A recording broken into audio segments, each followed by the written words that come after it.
Melanjutkan dari cerita sebelumnya. Bab 34. Sesi latihan Clearstone baru berakhir pada jam 9 malam, setelah si kembar Tona ambruk berdampingan.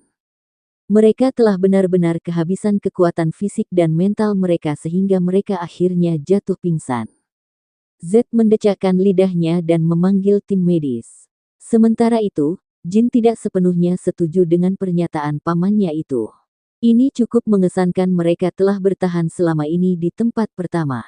Jin masih berdiri dengan kedua kaki. Kakinya gemetar seperti orang gila dan dering yang tidak menyenangkan masih bergema di benaknya, tetapi dia berdiri. Sikap dan dedikasi yang ditunjukkan si kembar hari ini patut dipuji. Sejujurnya, bahkan Jin berada di ambang kehancuran. Jika pelatihan berlanjut selama 30 menit lagi, dia pasti akan jatuh ke tanah. Tim medis menempatkan si kembar di atas tandu dan membawa mereka keluar. Pastikan kamu memberitahu saudara-saudaramu bahwa jika mereka berencana pingsan selama pelatihan besok juga, mereka seharusnya tidak datang ke kelas sejak awal. Jin keluar dari ruang pelatihan tersembunyi dan merenungkan dirinya sendiri saat dia berjalan kembali ke asramanya. Melihat reaksi paman, aku hampir mengecewakannya juga. Seandainya pelatihannya sedikit lebih lama, saya akan pingsan. Dan paman akan menganggapku gagal juga. Aku harus lebih berhati-hati besok. Namun, Z memiliki pemikiran yang berbeda dari yang diprediksi Jin. Dia tinggal di belakang di ruang tersembunyi, menatap tempat-tempat di mana ketiga keponakannya berdiri sampai beberapa saat yang lalu. Si kembar Tona akhirnya ambruk jauh lebih lambat dari yang saya duga sebelumnya. Kekek, mereka Runcandels baik-baik saja. Tapi yang termuda.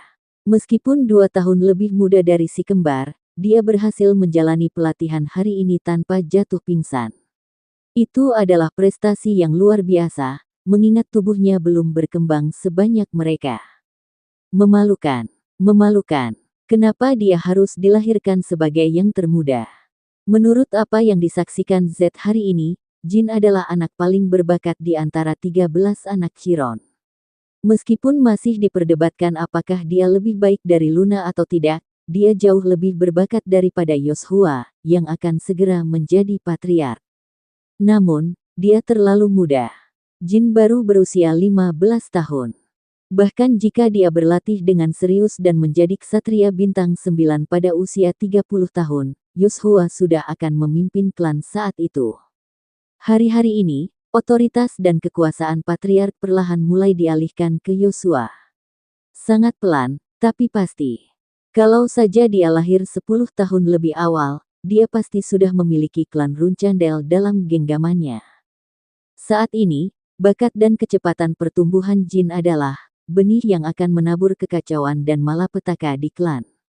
Jika Jin menjadi orang terkuat di klan dalam 10 atau 15 tahun dan mengincar tahta, berapa banyak kerusakan yang akan dia timbulkan pada pemerintahan Yoshua ke klan Runcandel. Dan bagaimana jika musuh klan, seperti Zivels, memanfaatkan konflik batin untuk menyerang klan? Saat pikirannya mencapai kesimpulan itu, Z menghela nafas panjang. Mari kita berjaga-jaga untuk saat ini. Melihat bagaimana Luna peduli padanya, Jin mungkin tumbuh menyerupai dia. Dia mungkin menjadi bayangan yang melindungi klan seperti anak itu. Variabel yang tak terhitung jumlahnya yang dapat mempengaruhi masa depan dan pertumbuhan Jin ada. Bocah itu bisa mati selama misi atau bisa tiba-tiba memutuskan untuk meninggalkan klan suatu hari dan menjadi pengembara. Anak-anak mengalami banyak pengalaman dan insiden berbeda saat mereka tumbuh dewasa, jadi Z belum bisa memprediksi masa depan Jin dan klan. Maret tahun 1795.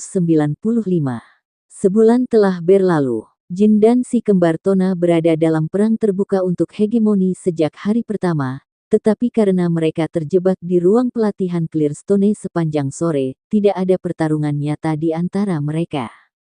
Sejak Kajin Romelo ditebas oleh Jin, kadet lainnya tidak berani menyentuh divisi bungsu bahkan ketika Tuan Muda sedang pergi. Mereka juga telah diperintahkan oleh Miu dan En untuk tidak melakukannya. Dua kakak perempuan Jin telah memutuskan untuk tidak ikut campur dengan kejadian di dalam kelas pelatihan menengah, seperti yang dia prediksi. Mereka tidak punya harapan lagi untuk si kembar Tona. Para idiot telah meminjam kadet kelas menengah terbaik mereka dan mengembalikannya dengan cacat, jadi mereka tidak punya alasan untuk mendukung si kembar lagi. Ini sangat damai sehingga mengkhawatirkan. Mesa berbicara sambil membersihkan kotoran dari pakaiannya, yang kondisinya sangat buruk karena mereka baru saja menyelesaikan sesi latihan pagi mereka. Para taruna di sekitarnya berada dalam kondisi yang sama dengannya. Apakah menurutmu Tuan Muda baik-baik saja di sore hari? Kami bahkan tidak tahu apa yang diajarkan kepada mereka. Belok bertanya dengan nada khawatir, tapi Mesa mendengus. Kami tidak berada pada level di mana kami bisa mengkhawatirkan Tuan Muda. Tetapi dari waktu ke waktu, saya mendengar ledakan di dalam ruang pelatihan yang tersembunyi bersama dengan orang-orang yang berteriak. Tim medis sepertinya selalu terburu-buru untuk masuk ke dalam ketika itu terjadi. Tuan Muda Tona bahkan dibawa keluar dengan tandu sebelum sesi latihan berakhir 2 hari yang lalu. Berhentilah khawatir dan fokuslah pada latihanmu sendiri. Apakah Anda tidak ingat apa yang dikatakan Tuan Muda kepada kami? Kami akan segera diberi misi. Misi yang sangat sulit, menurut Tuan Muda.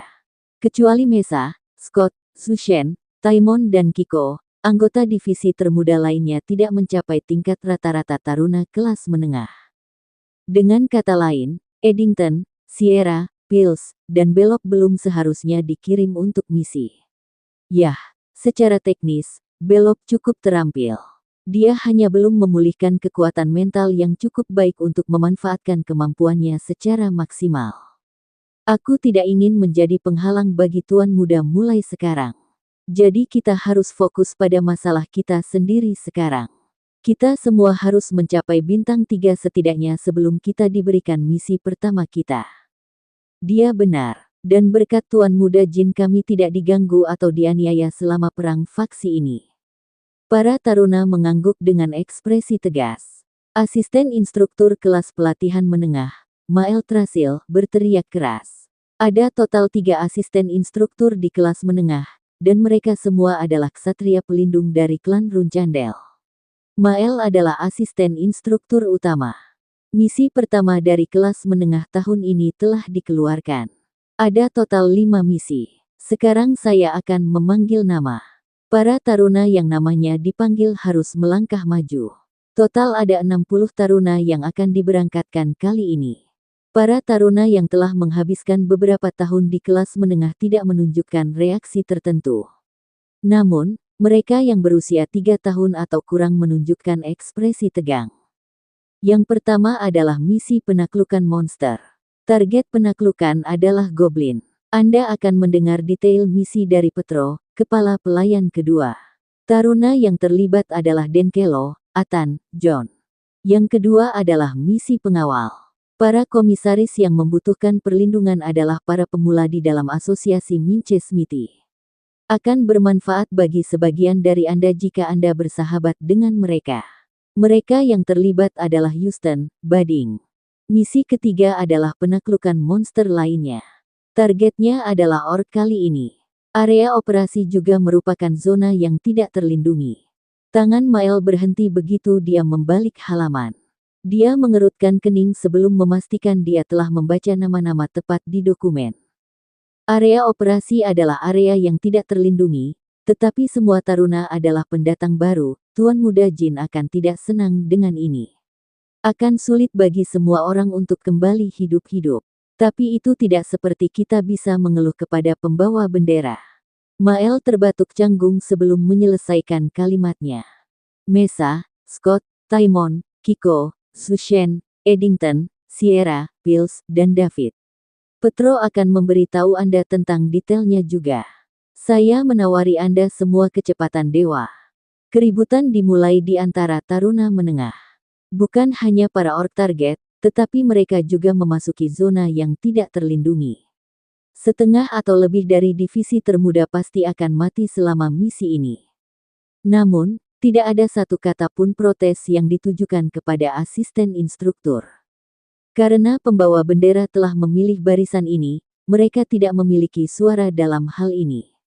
Jika seseorang keberatan dengan ini, itu pasti pemimpin faksi, Jin sendiri. Jika Jin pergi mencari pembawa bendera secara pribadi untuk mengeluh, dia dapat dengan mudah mengubah anggota misi ketiga. Dia bisa membuat kesepakatan atau memanfaatkan otoritas dan pengaruh Luna. Namun, itu akan berakhir menggigitnya kembali nanti. Dia akan secara terbuka mengakui bahwa anggota fraksinya tidak cukup terampil untuk dikirim pada misi resmi. Dan jika dia menggunakan otoritas Luna, Jin akan membuktikan bahwa dia sendiri tidak memiliki kekuatan atau kualifikasi. Dalam hal ini, Jin akan melakukan skakmat sendiri. Dengan demikian, divisi bungsu tidak punya pilihan selain mengikutinya dan menjalankan misi. Instruktur, apa misi keempat dan kelima? Itu ditugaskan untuk Tuan Muda. Anda tidak perlu mengkhawatirkan diri sendiri. Dibubarkan. Setelah Anda makan siang, para kadet yang ditugaskan misi dapat mengambil istirahat dari kelas sampai mereka berangkat. Anda akan dikirim dalam 2 hari. Begitu asisten instruktur pergi, keributan dimulai di dalam para taruna. Sial, semoga sukses untuk anak-anak itu. Setidaknya akan ada 4 atau 5 kematian. Akan lebih baik bagi mereka untuk tidak menjadi bagian dari faksi manapun. Bukankah aku bilang begitu? Jika Anda bergabung dengan faksi yang salah, Anda hanya akan melihat lautan darah. Para taruna yang merupakan bagian dari faksi Miu dan En, seperti Kajin, semua memasang seringai curiga saat mereka mengangguk di antara mereka sendiri. Kita harus menyiapkan beberapa peti mati. Kekek. Kita harus memiliki pemakaman yang layak untuk mereka. Karena mereka punya 2 hari lagi, mari minta seseorang melukis potret mereka terlebih dahulu. Oh, dan mereka tidak boleh lupa untuk menulis surat wasiat. Semoga perjalananmu menyenangkan, kamu manis. Jika tidak, Anda bisa meminta bantuan Tuan Muda Jin. Tolong selamatkan kami. Tolong selamatkan kami. Para taruna di faksi Miu dan En terkikik di antara mereka sendiri saat mereka menatap divisi termuda. Taimon hendak berdiri dan menghadapi mereka, tetapi Mesa meraih bahunya dan menahannya. Bertahanlah. Kami masih tidak bisa menang melawan mereka, dan memulai pertarungan tepat sebelum kami pergi dalam misi tidak akan ada gunanya bagi kami. Diam dan duduklah, Taimon. Anda tidak ingin menimbulkan masalah bagi Tuan Muda, bukan? Apakah saya benar-benar harus mengejanya kepada Anda? Taimon yang marah kembali duduk. Apa yang kita lakukan? Sierra menghela napas dalam-dalam. Anggota divisi termuda lainnya juga mengenakan ekspresi tertekan. Apakah itu sebuah pertanyaan? Ini adalah klan Runcandel. Jika mereka ingin kita keluar dan bertarung, kita pergi dan bertarung. Kami akan melakukan apapun yang kami bisa untuk menyelesaikan misi dengan sukses dan kembali hidup-hidup.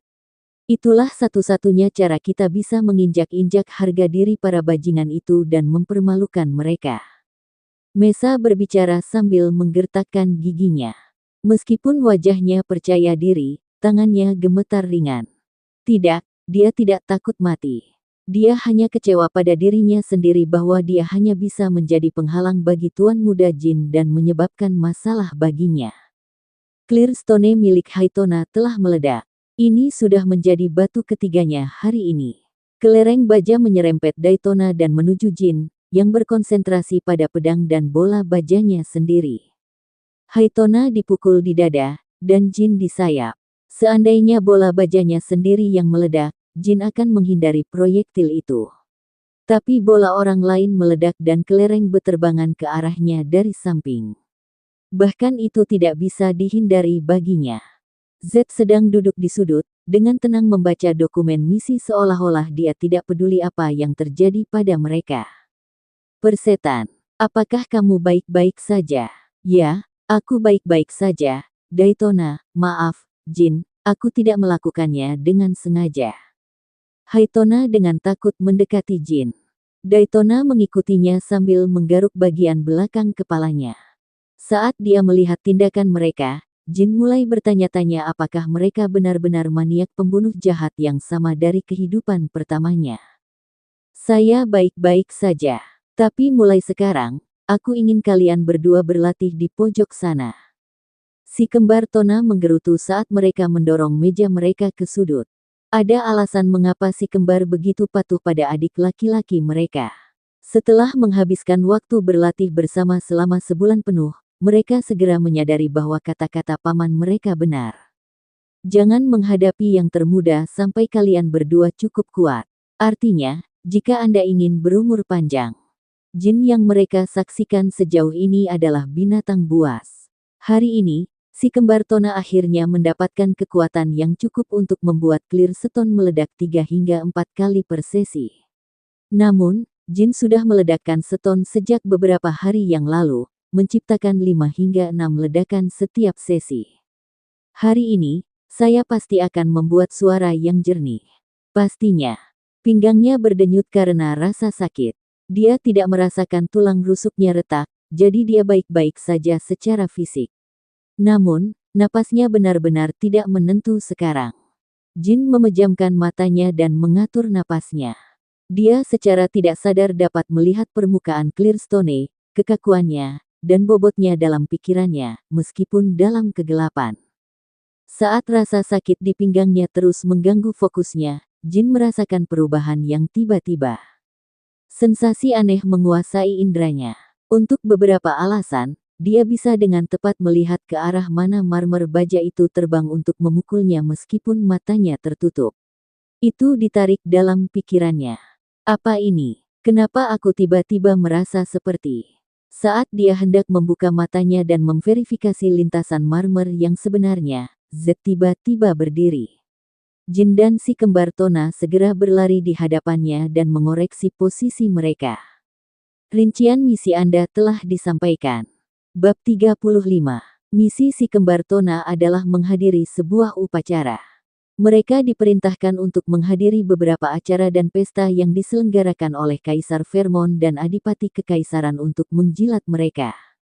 Sebenarnya, menyebut undangan pesta ini sebagai misi adalah hal yang memalukan. Sama sekali tidak ada risiko mereka melihat darah atau konflik selama misi ini. Yang harus mereka lakukan hanyalah makan hidangan lezat yang disiapkan di pesta dan bersenang-senang di kekaisaran. Upacara di Kekaisaran Vermont saat itu. Namun, wajah si kembar Tona berkerut begitu mereka mendengar detail misi mereka. Menghadiri upacara adalah jenis misi yang hanya ditugaskan kepada anggota langsung dari garis keturunan Runcandel. Klan bisa mengabaikan undangan dan sejenisnya dari negara rata-rata Anda, tetapi undangan kekaisaran adalah cerita yang berbeda. Keluarga Runcandel tidak bisa menolak mereka dengan mudah. Dengan demikian, salah satu anak Runcandel harus menerima undangan dan menghadiri acara tersebut. Jadi, setiap kali ada undangan dari kerajaan Vermont, anak-anak Runcandel berdoa agar tidak dipilih. Tak satu pun dari mereka ingin menghadiri pesta yang memuakkan dan membosankan itu. Saya turut berduka cita, anak-anak. Berkat pengorbananmu, saudaramu tidak perlu pergi ke kekaisaran dan menari tanpa tujuan. Apakah itu desahan yang kudengar? Meskipun ini adalah undangan ke pesta, ini adalah misi yang bona fide. Jika Anda menunjukkan sikap seperti ini lagi, saya akan memukuli kalian berdua dengan sangat buruk sehingga Anda akan memohon saya untuk membunuh Anda. Si kembar Tona mengangguk sambil menyembunyikan ekspresi jijik mereka. Misi ini kurang lebih merupakan hukuman bagi mereka. Kakak perempuan mereka menghukum mereka, karena mereka gagal menginjak adik bungsu mereka bahkan setelah meminjam kadet bintang 5 dari faksi mereka. Menghadiri pesta adalah pekerjaan yang membosankan bagi si kembar, karena mereka tidak memiliki sedikit pun keterampilan berpidato dan belum mempelajari seni halus untuk bertahan hidup dalam situasi sosial. Astaga, kakak tertua Miu dan En sangat jahat. Jin tertawa sendiri. Ini adalah misi yang harus diselesaikan seseorang. Dan ketika Anda tiba di lokasi, Anda akan melihat lusinan orang kuat, apakah itu dalam kecakapan tempur mereka atau otoritas dan pengaruh mereka. Pastikan Anda mengamatinya dengan cermat. Z berhenti di tengah kalimat. Si kembar Tona memperhatikan kata-kata selanjutnya. Mereka penasaran ingin tahu betapa gilanya misi yang diberikan saudara perempuan mereka kepada adik bungsu mereka. Mudah-mudahan, itu adalah sesuatu yang akan menghancurkan Jin secara fisik dan mental. Faktanya, skenario kasus terbaik adalah Jin tidak akan kembali sama sekali dari misi. Tugas pembunuhan. Target Anda adalah mainan Master of the Hidden Palace Talaris. Pada dasarnya kamu harus membunuh seorang Loafer. Tuan Istana Tersembunyi. Itulah gelar yang diberikan kepada pemilik Istana Tersembunyi, sebuah menara raksasa yang berdiri di tengah Laut Barat. Master ke-51 adalah Talaris, dijuluki Abyssal Spider. Istana Tersembunyi adalah kekuatan independen yang tidak dipengaruhi oleh Runchandels maupun Zivels. Paman, dengan mainan, maksudmu? Mainan laba-laba Abyssal. Itu kekasih wanita itu. Target pembunuhan Jin adalah mainan tuannya. Dengan kata lain, kekasihnya. Jin harus membunuh salah satu pemuda yang tak terhitung jumlahnya yang sedang dipermainkan Talaris. Si kembar Tona secara tidak sengaja mengeluarkan kata-kata kaget. Mereka tidak percaya bahwa Jin akan mampu membunuh kekasih Tuan Istana Tersembunyi dan kembali hidup-hidup. Ketenaran Talaris dikenal di seluruh dunia, bahkan sampai ke desa yang tinggal di beberapa sudut kerajaan Mythel. Dia terutama dikenal karena tanpa ampun kepada orang-orang yang menyentuh kekasihnya. Targetmu saat ini berada di zona tanpa hukum Mamit di bawah perlindungan anggota Istana Tersembunyi. Asap suci. Si kembar berseru keras sekali lagi. Misi di zona tanpa hukum Mamit umumnya ditugaskan ke ksatria pelindung. Itu bukanlah misi yang seharusnya dilakukan oleh seorang kadet kelas menengah seperti Jin. Membunuh kekasih Tuan Istana Tersembunyi di Mamit. Anda dapat dengan mudah meringkas misi dengan kalimat itu. Si kembar Tona sudah percaya bahwa Jin tidak akan pernah kembali hidup-hidup dari misi ini. Ada satu pertanyaan yang ingin saya tanyakan, Paman. Apa itu? Siapa klien kita? Saat Jin bertanya dengan nada percaya diri, bibir Z terangkat menjadi seringai lembut. Bocah ini, dia seharusnya tahu siapa Tuan Istana Tersembunyi dan di mana Mamit berada, tapi dia akan segera menerima misi. Jika dia mengklaim misi itu tidak rasional, saya akan bersedia mengatakan sepatah kata pun kepada para pembawa bendera sendiri. Z agak berharap Jin akan terkejut dan jengkel. Baru-baru ini, kesenangan terbesar si tetua adalah menyaksikan keponakan bungsunya tumbuh. Bahkan Z yang tidak simpatik tidak menghargai pengiriman pedang yang belum sepenuhnya ditempa pada misi berbahaya seperti ini di mana pedang itu pasti akan hancur. Namun, Jin tidak menunjukkan sedikit pun keterkejutan atau kekesalan. Karena kadet yang bersangkutan berencana menerima misi, Z tidak punya alasan untuk campur tangan. Klan Sendeler. Targetmu, si sepatunya disebut Alkaro Sendeler, Aib Klan. Saya melihat sekarang. Mereka khawatir anak yang meninggalkan klan akan membocorkan rahasia klan kepada Tuan Istana Tersembunyi. Persis. Tampaknya klan Sendeler mencoba menyelesaikan masalah ini sendiri, tetapi menyerah dan malah mendatangi kami. Sepertinya anak yang dimaksud tidak memiliki reputasi yang baik sejak awal. Bisakah kamu melakukannya? Z bertanya dengan penuh harap. Dia sangat berharap kata-kata, misi ini seharusnya diberikan kepada ksatria penjaga, akan keluar dari mulut Jin. Aku akan melakukannya. Z terbatuk canggung sebelum menyerahkan dokumen kepada keponakannya. Kalian semua akan berangkat dalam 2 hari. Anda dibebaskan dari sesi latihan sore sampai saat itu. Sementara itu, pastikan untuk berlatih sendiri, tetapi hanya sejauh itu tidak menghalangi misimu. Ya, Paman. Z keluar dari ruang pelatihan tersembunyi terlebih dahulu. Si kembar Tona berdiri di sekitar Jin dengan canggung untuk sementara waktu. Sementara mereka merasa gembira dengan kenyataan bahwa saudara mereka akan mati, mereka juga tidak puas dengan itu, seolah-olah ada rasa pahit di mulut mereka. Si kembar tidak tahu bahwa mereka memiliki ikatan cinta dan kebencian yang kuat dengan adik laki-laki mereka. Semoga berhasil. Kembalilah dengan selamat. Ya, ini tidak seperti kamu akan mati, kan? Jika terjadi kesalahan, ungkapkan saja bahwa Anda adalah seorang Runchandel. maka tidak akan ada yang bisa menyentuhmu.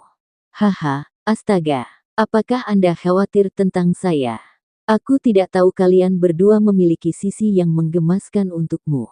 Jin menyela Daytona dan menghunus Bradamante, menutupinya dengan aura. Si kembar membeku ketika saudara laki-laki mereka tiba-tiba mengeluarkan senjatanya. Bahkan sebelum mereka sempat bertanya apa yang dia lakukan, Jin mengayunkan pedangnya, mengarahkannya ke Clearstone yang duduk di belakang mereka. Suara metalik yang indah bergema, memantul dari langit-langit yang melengkung dan bergema di ruangan itu.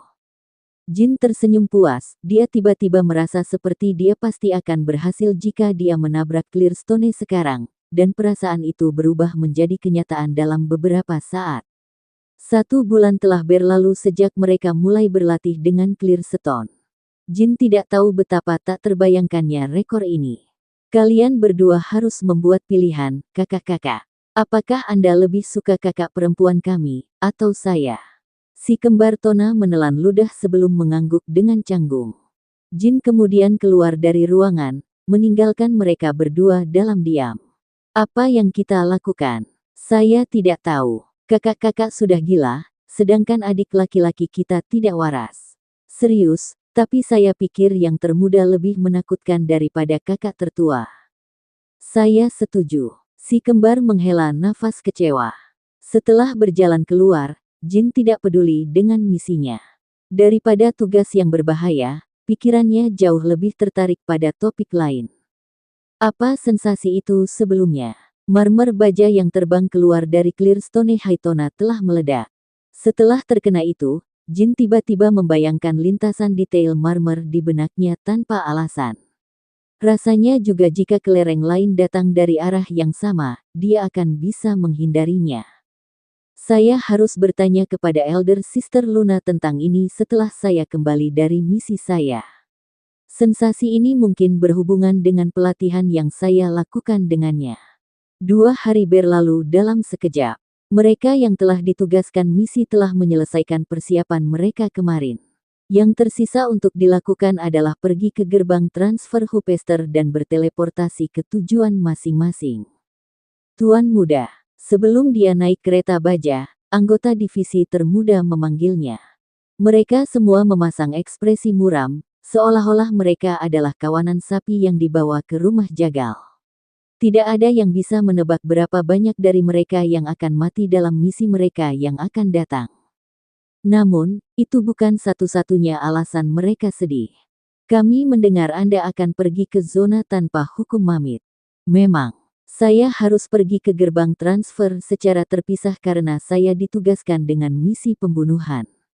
Saya juga harus melalui semua prosedur administrasi dengan benar. Menyebalkan sekali, kami datang untuk mengucapkan selamat tinggal padamu sebelum berangkat. Alasan mengapa divisi termuda datang untuk memberi hormat padanya cukup jelas. Ini bisa menjadi terakhir kalinya mereka melihat Tuan Muda.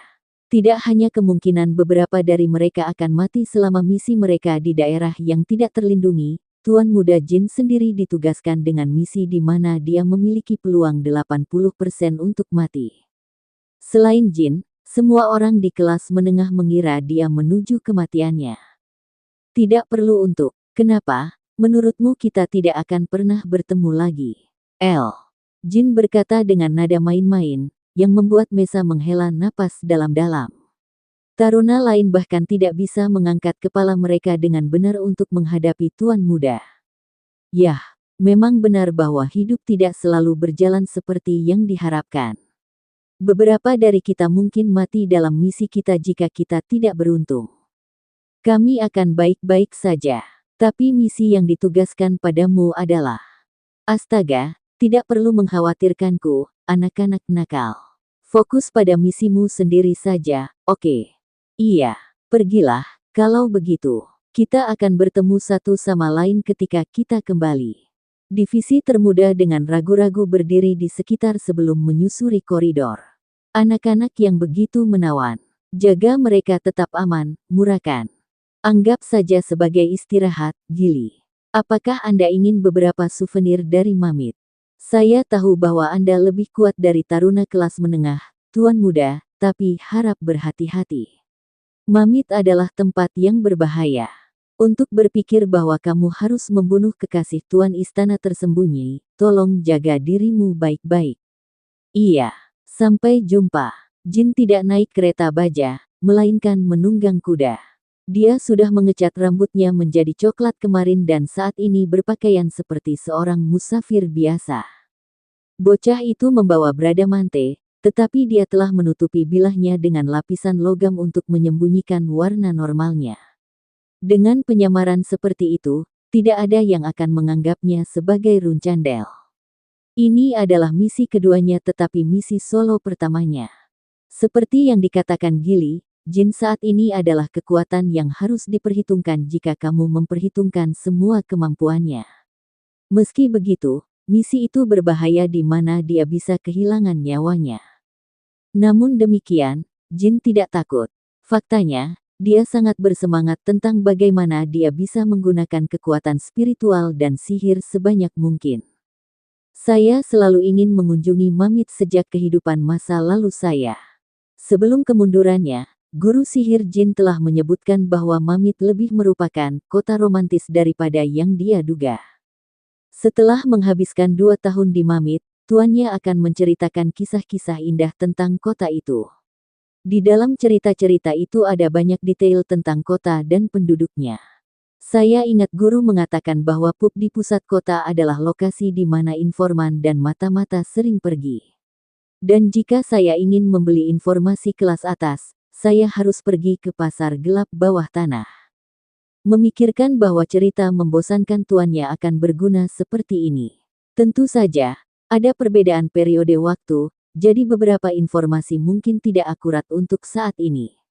Tetapi sistem dan ketertiban di dalam kota tidak mungkin berubah. Dengan rasa terima kasih kepada tuannya di dalam hatinya, Jin menarik kendali kuda dan memulai perjalanannya. Rasa kebebasan yang menyegarkan mengalir melalui dirinya saat dia meninggalkan Taman Pedang sendirian. Bab 36. Zona tanpa hukum Mamit adalah wilayah di mana semua jenis penjahat dan pelanggar berkumpul. Bahkan ada desas-desus di seluruh dunia bahwa karena energi jahat yang dipancarkan para pelanggar hukum ini, tanah yang dipenuhi kriminal ini begitu sunyi sehingga tidak ada tanaman yang bisa tumbuh di atasnya. Tapi itu bukan rumor. Mamit, pada kenyataannya, adalah gurun tandus di mana tidak ada sehelai rumput pun yang tumbuh. Matahari terik yang memelototi area tersebut.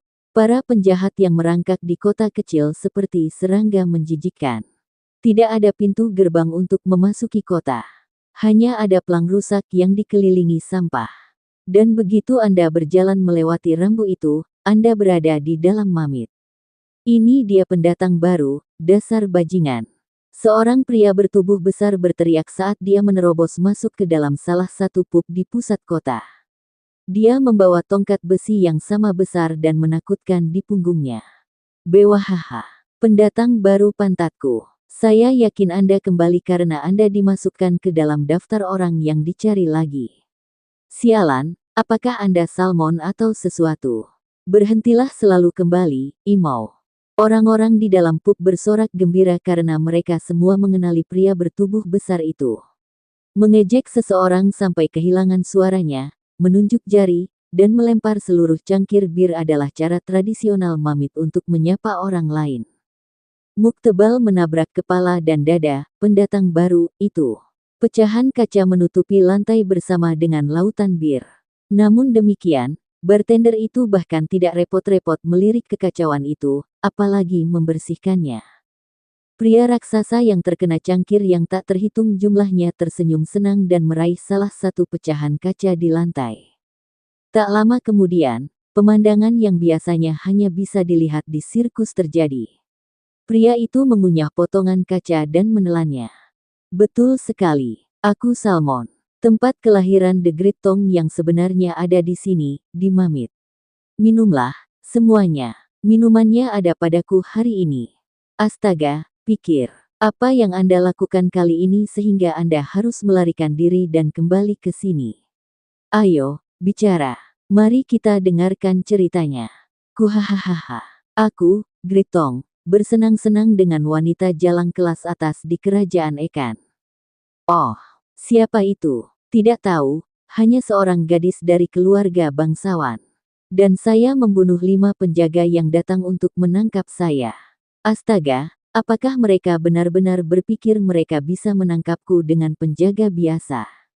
Mereka terus mengirimnya juga.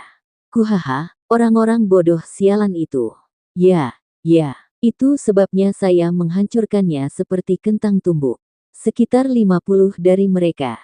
Saat aku menghancurkan mereka, tanpa sadar aku menuju ke arah Mamit, dan menemukan diriku di sini sebelum aku menyadarinya. Untuk pembantaian Tong. Bersulang. Selamat datang. Senang bertemu denganmu lagi.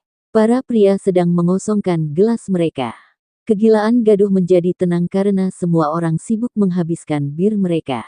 Tapi sementara itu, seorang anak laki-laki memasuki bar dengan mengenakan jubah compang camping. Itu adalah Jin. Sepertinya ada pendatang baru kali ini. Tong dan yang lainnya saling bertukar pandang, saling bertanya apakah ada yang tahu siapa ini. Tapi semua orang menggelengkan kepala. Suara keras bergema setiap kali Jin melangkah dengan sepatu bot tuanya yang compang camping. Dia diam-diam melintasi ruangan dan duduk di sebelah Tong. 1 gelas air dingin, dan beberapa makanan ringan sederhana. Jin mengeluarkan 1 koin perak dari saku dadanya dan menjentikkannya ke bartender. Bartender menangkap koin dan mendengus seolah-olah dia tidak percaya apa yang terjadi. Tak lama kemudian, seluruh pub tertawa terbahak-bahak. Kupikir aku sedang menonton protagonis dari novel aksi atau semacamnya. Lihatlah dia. Dia alami dalam berakting keren. Begitu. Siapa kamu? Beberapa ksatria bintang 9. Tidak bisakah kamu melihat? Dia pasti pendekar pedang legendaris. Para pria yang melontarkan komentar sarkastik semuanya secara bersamaan mengubah ekspresi mereka. Mereka dengan cepat berdiri dan mengelilingi Jin dengan seringai dan tawa yang mengancam. Hei, tuan pendatang baru. Saya, Gritong, sedang dalam suasana hati yang baik hari ini. Jadi jangan saling mengganggu, oke? Jika kamu berlutut dan mengisap jari kaki semua orang sekarang, aku akan memaafkanmu. Tong terputus sebelum dia bahkan bisa menyelesaikan kalimatnya. Bahkan, dia tidak akan pernah bisa menyelesaikan kalimatnya lagi karena ujung belati yang diambil Jin bersarang di leher Tong. Pria raksasa itu berdiri terlalu dekat dengan Jin tanpa menjaga kewaspadaannya, jadi dia bahkan tidak punya waktu untuk bereaksi terhadap serangan bocah itu. Tidak ada yang mengira anak nakal ini akan menikam leher raksasa seperti Tong tanpa ragu sedikit pun. Begitu Jin mencabut belatinya, darah menyembur keluar dari luka Tong saat dia jatuh ke lantai. Keheningan yang lama menyusul. Tidak ada yang mengeluarkan satu suara pun. Jin diam-diam melambaikan jarinya ke bartender, mendesaknya untuk membawa air dingin dan makanan ringannya. Dia pergi. Tong sudah pergi. Aku tahu ini akan terjadi suatu hari nanti. Tak lama kemudian, orang-orang di sekitar Jin berserakan. Mereka berperilaku seolah-olah percakapan persahabatan yang mereka lakukan dengan Tong belum lama ini hanyalah tipuan dan kembali ke meja masing-masing, menenggak bir dalam kelompok asal mereka. Ini adalah kejadian umum. Tidak peduli seberapa ramah mereka bertindak dengan Tong, tidak ada persahabatan sejati di antara mereka. Seperti yang biasa guru katakan, tempat ini dipenuhi orang gila. Alasan mereka menunjukkan ketertarikan pada Jin adalah karena dia terlihat lemah. Mereka penasaran ingin tahu mengapa seorang anak laki-laki, yang sepertinya belum menumbuhkan rambut di sana, masuk ke sarang penjahat seolah-olah itu bukan apa-apa. Namun, pertanyaan mereka telah menemukan jawaban. Jin membunuh Tong dengan belati dan, dengan melakukan itu, mendapatkan persetujuan dari para penjahat di dalam pub. Beginilah cara warga Mamit menyambut pendatang baru. Sepertinya aku selalu berhutang budi padamu. Anda telah sangat membantu saya, baik di masa lalu dan kehidupan saya sekarang. Saya berharap saatnya tiba ketika saya mendapat kesempatan untuk membalas budi Anda, guru. Bartender meletakkan gelas di atas meja Jin. Secangkir air dingin. Aku tidak memasukkan racun apapun. Bahkan aku tahu bahwa membunuh orang dengan racun adalah hal yang tabu di sini. Sepertinya kamu tahu banyak tentang Mamit meskipun kamu masih muda. Apakah orang tua atau saudaramu familiar dengan tempat ini?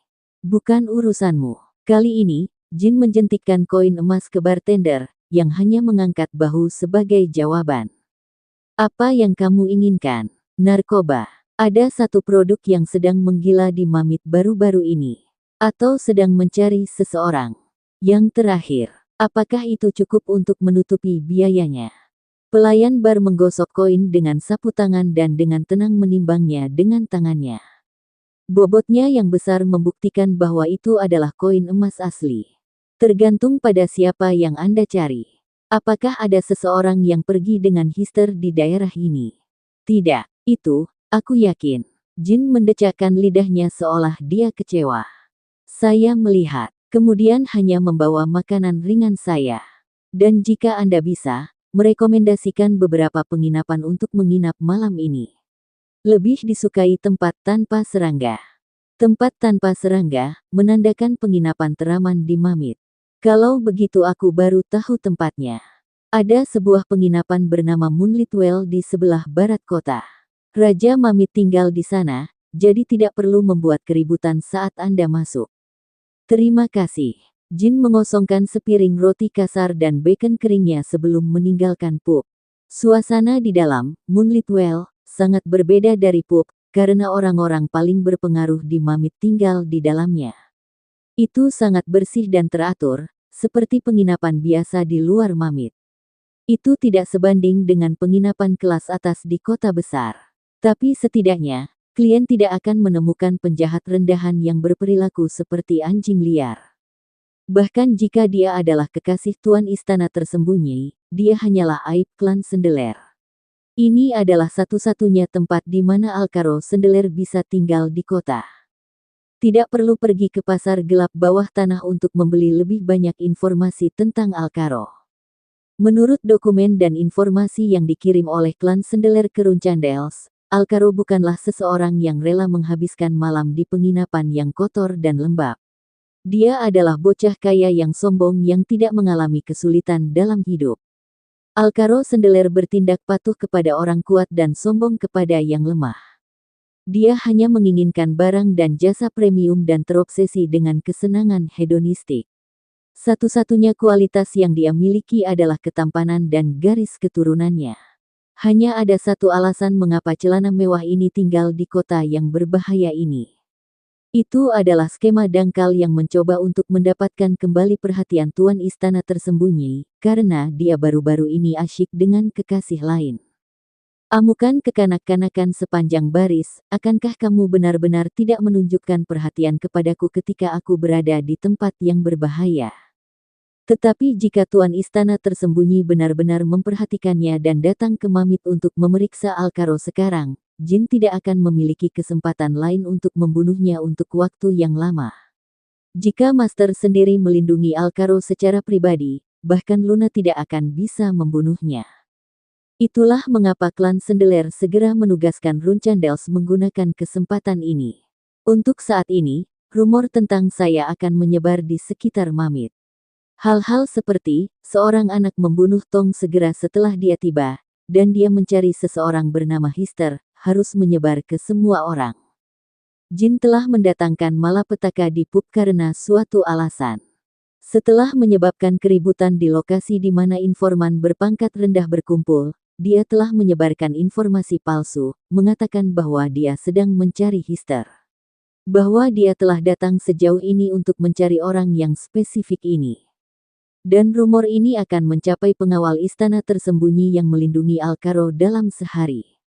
Jin melakukan ini karena pengawal kemungkinan besar memeriksa identitas setiap pelanggan. Akibatnya, Jin secara alami akan dikeluarkan dari target pengawasan prioritas mereka. Jika seseorang datang dengan tujuan membunuh Alkaro, mereka tidak akan mencurigai seorang anak laki-laki seperti Jin yang tidak menyembunyikan kehadirannya dan dengan kikuk berjalan dengan susah payah di kota. Orang-orang yang datang untuk membunuh Alkaro sejauh ini semuanya adalah tentara bayaran sewaan yang terampil. Tapi karena aku terlihat jauh lebih ceroboh, kecil kemungkinan mereka akan mencurigaiku. Pengawal Alkaro tidak akan fokus pada orang-orang seperti jin yang memiliki tujuan yang jelas. Bahkan, mereka akan lebih waspada terhadap seseorang seperti Tong, penjahat yang akrab dengan kota itu, yang baru saja kembali ke Mamit tanpa alasan yang jelas. Seorang pembunuh ingin berbaur dengan penduduk dan berbaur dengan mereka, berusaha untuk tidak menarik perhatian. Tetapi dengan cara jin melakukannya, dia menonjol untuk dilupakan. Seperti yang mereka katakan, itu paling gelap di bawah lampu. Faktanya, strateginya bekerja seperti sulap. Orang-orang yang mengamati jin di dalam sumur cahaya bulan di siang hari tampak mengecewakan penjaga mereka begitu malam tiba. Tampaknya ketiganya adalah penjaga istana tersembunyi yang melindungi Alkaro. Mereka tampaknya bintang 6 atau lebih kuat.